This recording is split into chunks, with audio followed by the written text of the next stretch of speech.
Hi, Heinrich. Unlucky today.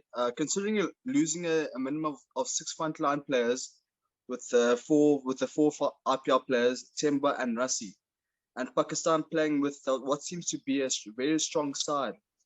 But what was fascinating before the game was the omission of Kafarena, coming off a decent performance in domestic season and with a 62 in the last game. What is the thought process going into this game with the selection? Thank you. That question you should ask for the selectors. I'm not part of the selecting squads.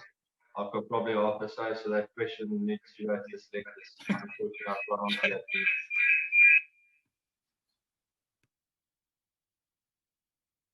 Ken up next. Thanks, Sips. Hi, Heinrich. Bad luck. Is it fair to say basically that the last 5 overs of both innings is where the game was lost and just poor execution, wasn't it? Yeah, I reckon mostly with the bat. Myself and Patron was in a very good position to really take the game forward and out of away from Pakistan. Unfortunately, I went out and soon after Patron followed. We were the set batters and it's our job to go to the end. I won't say particular with the ball as much, maybe 1 or 2 overs. The rest was good execution. Yeah, and they're unlucky, but we still need to fine tune our dead plan. Proteas, followed by Telford. Hi, Heinrich. I guess you've seen a lot of Mohammad Rizwan in 2021, and he just seems to be at the crease all the time when you guys are around. What makes it challenging to plan against him, and like what do you see in the way he's batting that can explain how he's just managed to score so many runs? I reckon it's just the angles he's hitting. He's hitting in a different angle than a normal power hitter. So for us, it's once again just keep fine tuning the angles that he hits and just stay out of his hitting zones, which could be quite a lot on the leg side. Telford. Heinrich, well played. Bad luck on the result.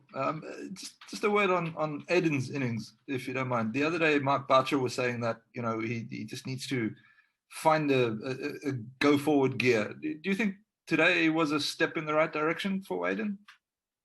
100%. I'm happy for the guy. He's been fighting hard to get back into this white ball side. Today he made a good statement the way he showed that he can really play this format as well. Normally, in the one-day series, it's just you needed that 2-3 runs just to kick on and not go out on that when he just get good starts. So today was a big step in the right direction for him. Proteas, followed by Kanyiso. Heinrich, can you tell us a little bit about the bowlers that you're choosing to use at the end of the innings and just your decision making around that? Would someone like Andile Pitlukwayo come back into consideration for that period? 100%. Andy is a quality bowler. So is Lazard and Magala and Buren. Magala and Lazard is probably our 2 best Yorker bowlers. It's something we've been working on quite a bit. So you have to stick to your gun bowlers in that aspect. Andy is more a guy that changed the pace and hit there quite hard. So you need to use them in the right times and slots as well. Every bowler's got a job to do, and we just need to start executing. Kanyiso. Thanks, Pukas. Heinrich, and hard luck for the result.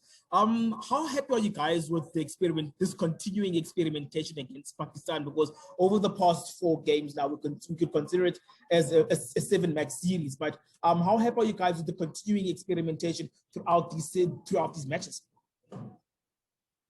Yeah, look, at this moment we are forced to experiment, especially with players. With the game plan is set in stone. The way we want to go forward, especially for the T20 World Cup. And it's just time for us to execute that game plan. I think it's a proper game plan and the right game plan going forward. It's just purely just to execute and fine-tuning that to be the perfect plan now.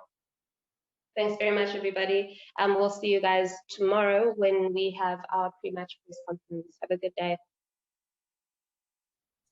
Evening. Thanks, Heinrich. Well better.